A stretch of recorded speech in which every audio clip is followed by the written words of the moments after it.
There's a cover-up going on involving Joe Biden and a woman who says he sexually assaulted her. The media is involved, and the details next. Joe Biden has been accused of sexual assault. A former staffer, Tara Reade, says Biden violated her inside the U.S. Capitol in 1993. She filed a police report this week. Here's her account. He had me against the wall, and then his hands were down my skirt and up my skirt, and I was wearing, I wasn't wearing tights or anything, and he then, with his hand, went from there and entered me with his hand, and as he was trying to kiss me. Nobody can verify this. It's a he said, she said, with no witnesses from years ago. The Brett Kavanaugh accusation was also a he said, she said, with no witnesses from years ago. Both men denied it. But both accusations were treated completely differently because of politics. The Kavanaugh accusation immediately dominated the news. Wall-to-wall coverage for 2 straight months. But you can't find the Biden accusation anywhere. CNN hasn't covered it at all. But look how many times they covered Christine Blasey Ford. There's been nearly a total blackout on the Biden allegations on network television. In fact, since the allegation broke, Biden has done over a dozen interviews and hasn't been asked once about the woman who accused him of sexual assault. These are the same journalists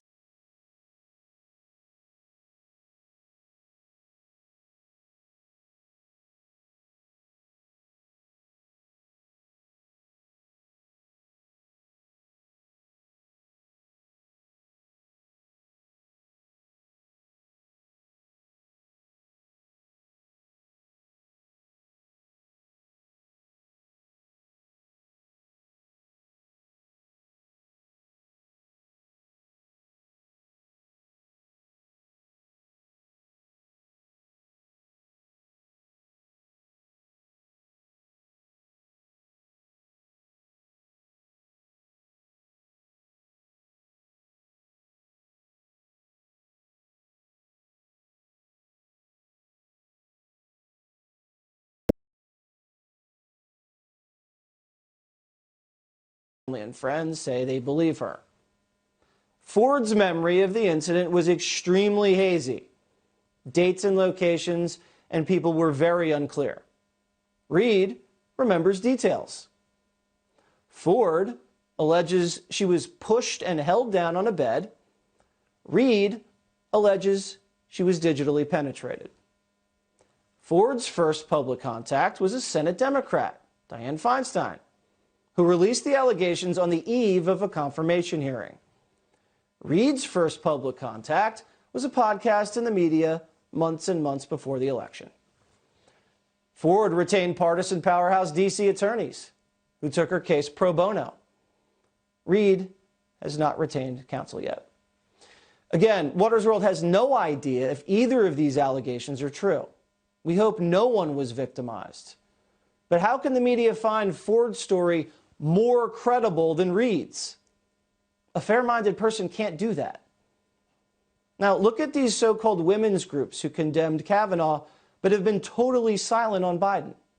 Planned Parenthood, Emily's List, Women's March, NARAL, ACLU, the list goes on and on. It seems like believe all women really means believe certain women. The Biden accusation is becoming a media scandal and could take the Me Too movement down with it. Here with that, Martha MacCallum, anchor of The Story and author of the book Unknown Valor. So, Martha, do you agree that the media is covering up this Biden accusation?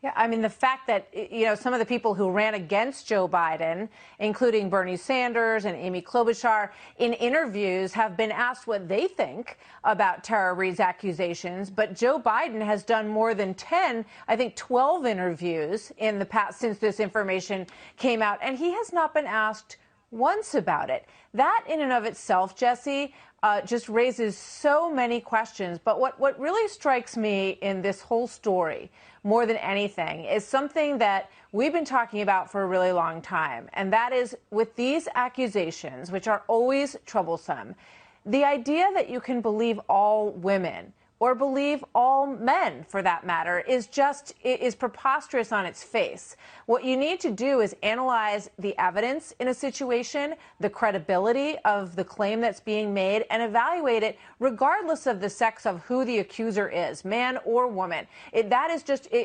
a sort of prefabricated moniker that really is meaningless. And it's interesting that Ruth Marcus, who wrote a whole book about the Kavanaugh accusation, suddenly said when she heard Tara Reade's account, her gut told her that Tara Reade wasn't telling her the truth.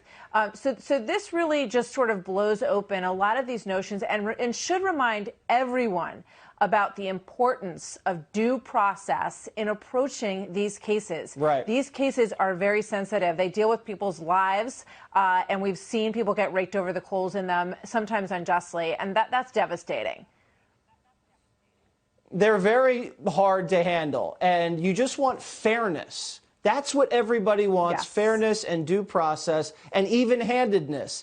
Do you think that the way the media and even some of the Democrats like Elizabeth Warren, Harris, they've been asked about this and they went totally silent. Do you think this really hurts the women's movement, the Me Too movement, female Democrats running for president when they go so stone-cold silent like this? Well, yeah, it just makes it clear to me that they understand that there is so much hypocrisy in the way that these cases are treated. And if you can't hold everyone to the same measure and say, yes, of course, if you're going to say believe all women, which we've heard from many of the people that you just mentioned, then that has to ring true across the board, even when it's the candidate who is running for president on your side of the fence.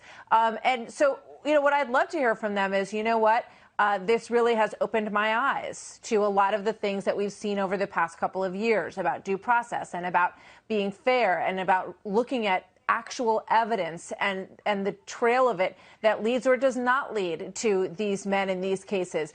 So it just really smacks of something that is so disingenuous in the way that people have approached these. And I really hope that it breaks that wide open for the future as well, Jesse.